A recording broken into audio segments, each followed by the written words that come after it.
Hey guys, welcome to a new blind let's play, this one being The Crown of Leaves. As usual, I have absolutely no clue what this game is about. All I know is what you can see if you have a quick look at the Steam shop and get a short insight for what is coming. So why do I even own this then? It was on sale at some point and I bought it, but never have touched it since. So why play it now? When scrolling through my pile of shame, I came across this and got curious. So I checked it out, and well, I learned that this is actually a very well received game, and it seems that I should be ashamed that I haven't played it yet. So thank you for joining me on my journey through this game and wiping that shameful stain off of my chest. We are just gonna have a look at the options and get started right away, but beforehand, of course, we are going to go with English because that's the language I actually speak. I do understand a little bit of Italian, don't speak Russian, and I guess this is Korean? I'm not sure though. Might be Chinese too, but I guess it's Korean. So we're gonna go with English, of course. Okay, so we're gonna have a look at the options, preferences as it's put here. Everything seems to be okay. What is this? Authors, special thanks. We don't really care about those. So let's just get started then. Oh, okay, we can't choose chapters 2. But we can't choose chapter 2. Chapter 1. Hello, I'm home. So let's check this out. Yeah, we're gonna start a new game, of course. Your decisions and dialogue choice will affect the plot of the game and the following chapters. So, hello. My name is Roui. I was born in Lattery. I'm sure you're already familiar with this land of superstitious gypsies where every second is a winemaker, a farmer, or a lousy magician. But I've always wanted something more. After finishing school, I moved to another country to enroll at their Institute of Arts.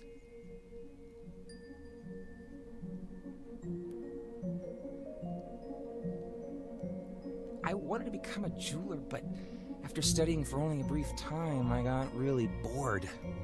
The new life that opened up for me outside the Institute was much better and full of intriguing prospects.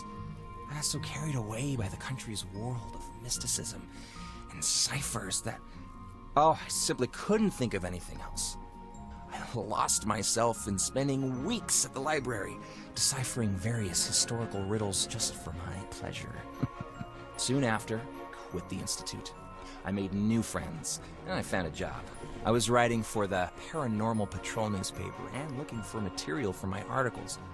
During these 10 years, I became a recognized writer. However, I came into contact with the local mafia without realizing who it was I was dealing with. Oh, that's not good. I had to give up everything and go back to my homeland and become a nobody again. I picked up my old jeweler's tools once more and I started my life anew.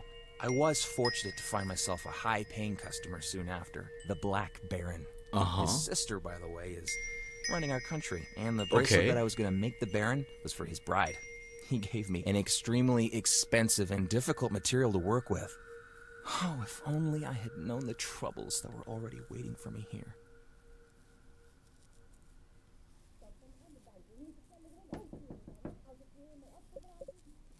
I'm busy. We're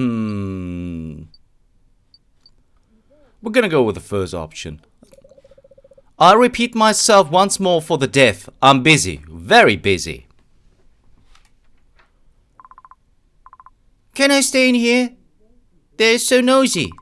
I'm tired of listening to their silly chatter. They're like two jackdaws screaming and repeating the same thing every day. And they smoke a lot. There's no fresh air left. Seems I have no choice. Come in, but don't bother me. I despise that. Is the bracelet finished? Nope, not yet.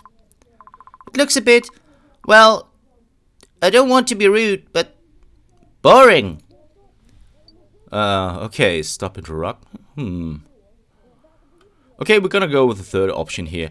Well, you're actually right. It's far from ideal, really, but I've only just begun. May I be honest with you? I'm afraid that the Black Baron won't like these results. That's why this work is suspended for now. I want to impress him. Imagine I'll give him the bracelet, he'll look it over, and then he'll squeal like a girl and scream, "God, this is art!" After that, he'll drown me in money. Would he squeal? If only you could have seen him. He's an enthusiastic and kind man, and quite rich. And he will make you his personal jeweler. No, perhaps you'll become a younger baron. It would be so cool, and he might give you your own personal workshop, huh? Well, actually, I don't want to be a jeweler. I have other plans. Really? Well, now? Well, could you ask for a workshop at least? Give it to me if you don't need it. You're asking for too much, kid. It's too soon to talk about this. Also, why is this order so expensive? You're making a bracelet out of ordinary wood. It's not even gold or silver. You know, the wood that the Black Baron gave me is quite rare. This here is mere oak. The tree it originates from is found hardly anywhere due to high demand. Such wood is used extensively in rituals, and it is heavily sought after by mystics and other ne'er-do-wells. Do you know what kind of ritual the Baron is going to perform? Looking sacrifice? His wedding peanut, and he's going to give his bride a bracelet hewn from mere oak to ensure everything goes off without a hitch. That's so stupid! Killing rare trees for some barren stupid wedding. Just a single rare tree, but a commission. We're gonna go with the last choice here. I can't argue with you there, but a job is a job. If you want a workshop so bad, why don't you train a little? You can't become a master without making an effort.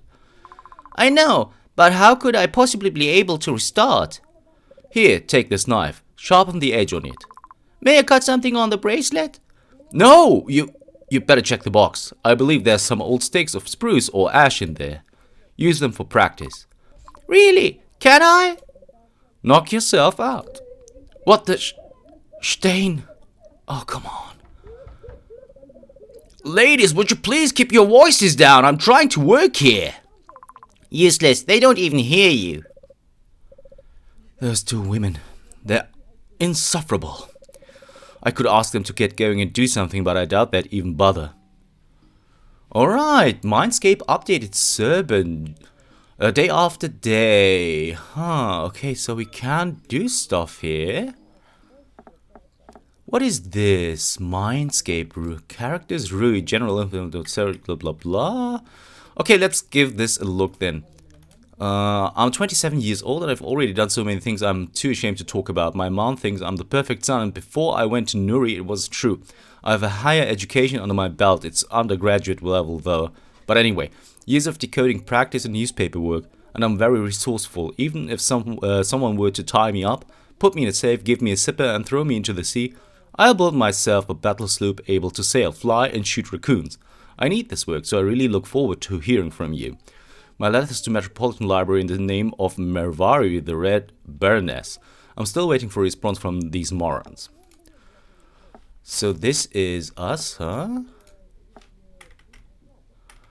Okay, what about Serban? So that's the boy that just came in our room. Brilla's morose and taciturn son must be my cousin. He always gives such unreadable looks that sometimes it's hard to tell what's really on his mind. Let's have a look at the inventory. Nothing so far, it seems. And the journal.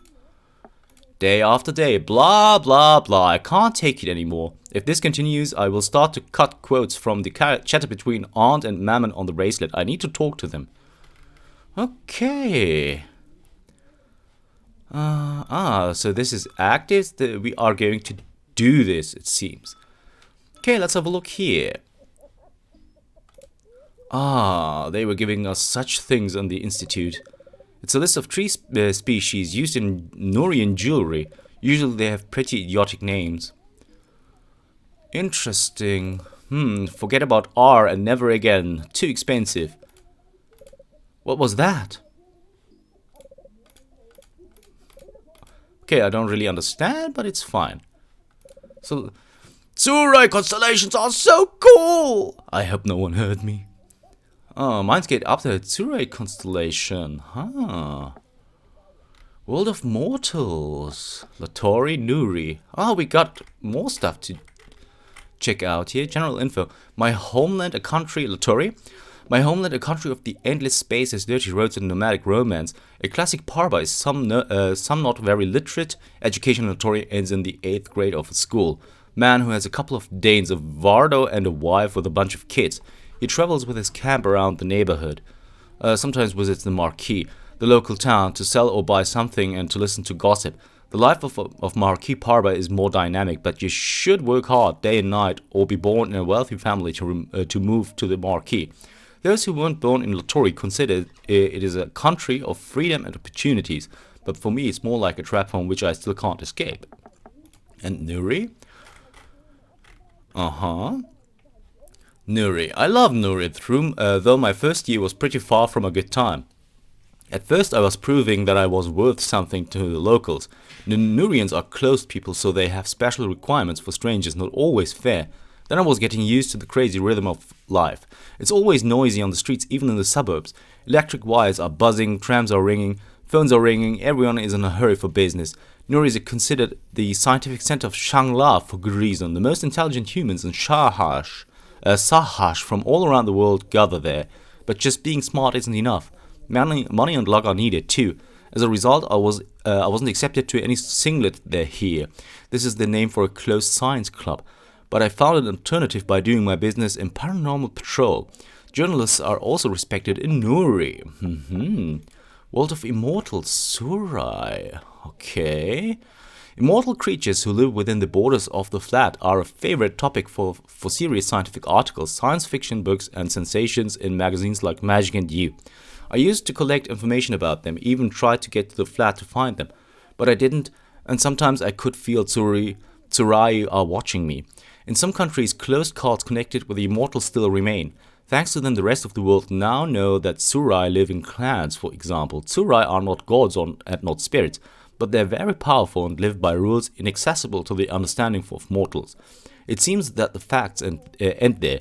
The rest are speculations and theories, the ones I was actually interested in. The constellation, what is this though?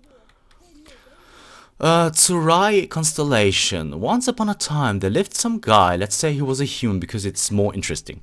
He went on a flat expedition to look for Tsurai, but he saw constellations written on the ground and trees. He quickly drew them and went back home, very curious about what he had seen. After that he went back to the flat again. Not even once, not even twice, but several times to find new constellations. But it was useless. The next constellation the humans saw only after 10 or 12 years had passed. One of them was drawn right on the body of some dead animal and was producing some strange ringing sound. So, the human came to the conclusion that constellations are a secret Soraya language, that they're ciphering something into these patterns to send each other messages. Who are they hiding from? Who knows? Many years later, on the other enthusiasts appeared who were also interested in this subject, and I was one of them. I have a few different theories about how to read the constellations, but they never worked when I tried. Maybe they won't work just yet. Interesting. Local legends? Weave. Okay, we have nothing new here, right? No, we don't. We're still with the side quest day after day. Okay, nothing else that we can check out. This is just the inventory. Yes, it is. And this is the journal. Okay, so we can access, which is a little redundant because if there was just one button, that would be actually enough if you ask me. Can we? No hotspots with the space bar here. Okay, so we can also have a look around here. Bought it at the fair last week. This is an amulet that said I'm not superstitious, but if I remove it, then Brilla will cut my head off. It's a pity that there is no amulet to keep that woman away from me. We can take the kettle and this book. Let's have a look here though. I drew this when I was 15. Actually, I had looking at my old drawings, but I still love this one. Looks gloomy. My mom used my money to buy this lamp for me as a gift. It has a pink light. Looks cute, by the way. Okay. Serban's old toy. It has been lying here forever and it's covered in dust. His name is Glashton, another mythical figure from some wild local legend. Ah, can we just click here? Okay, we can't. It's Mermy and Laszlo. I wish things had turned out differently. This is Rich and he wants to eat, or drink to be precise. I look after him. I hope so. And Antiquity's third album, critics said that it's not quite up to her usual level, but nah, they're just idiots. I have a huge record collection. It's a pity there's no gramophone here. I hate working without some good music. Antiquity, The ukulele, a gift from Laszlo. I can't even play 2 chords on it, but that's not what this thing was gifted for. Interesting. Nothing else that we can check out here. We can still talk to Serban. Oh, such a beautiful frame. It would be perfect for a picture of my girlfriend, if I had one. Chisels, knives, burins, my dear friends, you'll help me become rich. If you say so. Let's have a look at this ashtray, though. The Black Baron gave me the sketch. I don't know if it was him who drew it, but swallow and muzzles look pretty neat. If you believe the traditional images of them, of course. Okay, we got another hint here that we are going to check out in a second. We had that already.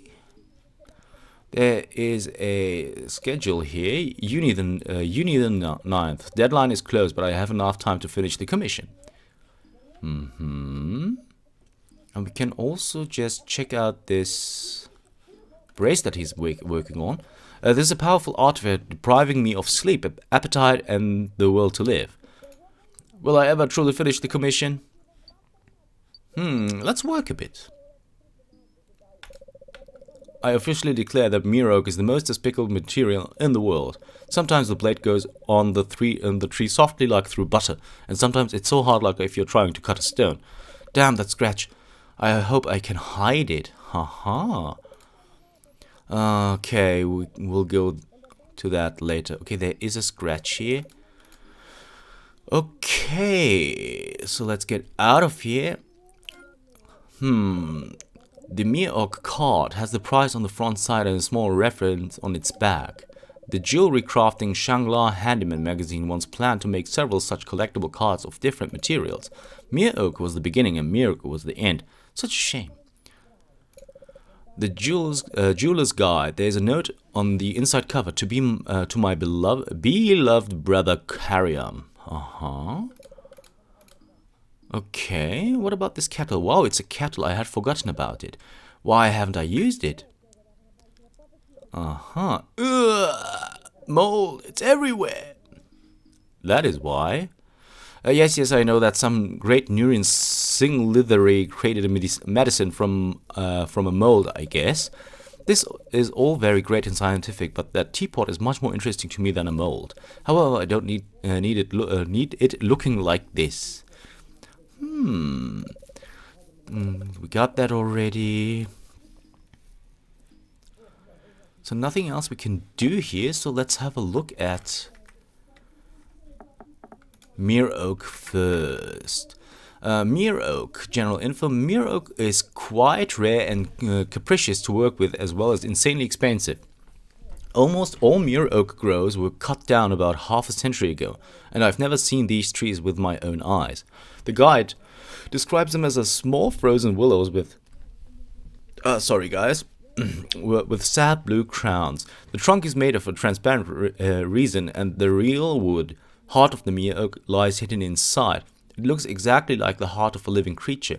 Jewelers use it for expensive crafts and jewelry, which mystics consider magical and use in dubious rituals, and the rich people buy it for weddings or funerals. This mere oak, whose heart I hold in my hands now, used to grow within the Black Baron's garden. Not anymore, of course. Antiquity. Antiquity. Oh, saint names Antiquity. She is gorgeous. Newspapers always call her the Baroness with a man voice, and it's not so hard to guess why. Her beautiful timber drives both guys and girls crazy. Luckily for me, Antiquity prefers the first option. And her name can often be seen among the voice actors of radio series. She also has her own broadcast on the radio. Antiquity sings deliciously and her music is rock and roll. My favorite song is Let's Hunt the Dragons. Yes, I'm not afraid to admit it, even though Laszlo and Mermaid were always laughing at me. We had this one already, the flat. The territory of the immortal Tsurai. Upon first sight, it isn't terribly different from the stream, the world of mortals. In addition, there appears to be no visible boundary between them. But this is a place where time is transformed into mere convention and familiar objects are distorted beyond all recognition. Scientists and adventurers embarking on a journey into the timeless lands do so at their own risk, hoping to chance upon Tsurai artifacts or even the Tsurai themselves. But one should not step too deeply into the flat. Those that do risk becoming trapped within the time itself and returning aged beyond their years. Some even die in the process of doing so. For the sake of personal protection, tourists are advised to bring bell rings when inspecting the border regions. If these glasses begin to crack without reason, then you have straight into dangerous territory, and it's time to head back with all due haste. The Swalokin clan. Okay, Swalokin clan. Okay, this clan historically lives in the flat on the territory of Latori, and like many Tsurai, avoids mortals, but early in the time so far away from now, that even if I was born 100 years ago, I would still miss them. Everything was different. Parba worshipped them as gods, made sacrifices, prayed, and Swalokin helped as they could in return, while staying in the shadows as always. Of course, almost all the miracles that Swalokin performed, and which were described in the books, were fictitious. Every mortal who met these feathered snakes just wanted to fulfill their duty and to emphasize their divine status more. But everyone agreed that Swalokin are able to cook incredibly tasty dishes, one portion of which can feed a large family. Religious cooperation between mortals and Swalokin ceased abruptly, but Parva didn't cry much because of it and immediately switched to spirits, to whom they were drawn probably even since the dawn of creation. Okay, we got also this, Glashtin. General info: when I was a child, my mother told me a story about Glashtin, a horse spirit who was taking care of herds in the camp owned by one wealthy baron. The spirit protected herds from diseases and forest predators until the camps were suddenly ambushed by the Balerian troops, our aggressive neighbors. The famine came. There was nothing to eat at all except horses. Then Baron, did he even have a choice, had to slaughter a part of the herd to get some meat. Glashtin didn't like it, so he waited for the night to come and led the rest of the herd to the lake then, where he dragged them under the water. The horses turned into predatory fish-tailed monsters who like to eat mortals' liver. Ooh, okay. Okay, so that's everything so far, but we have things in the inventory. Plushy horse features very old but still nice, the Glashtin toy. It's a collectible item too. These are just collectibles. Okay. As far as I know, this cutie was presented to Serban by my mother. Surely she won it in card play. The toy is made of shreds. Looks shabby and stonewashed, but Serban loves it very much and keeps it in a prominent place. Of course, the boy's grown up already and pretends he doesn't need the toy anymore, but he didn't throw it away. How sweet. Miro card, printed on thick cardboard, very firm. A trading card which was once added to the magazine jewelry for craftsmen of Shangla. On the back side of it you can find a brief and in general useless description of mere oak. Okay, we still have this going. I know we did a lot of reading, guys, but I'm so sorry.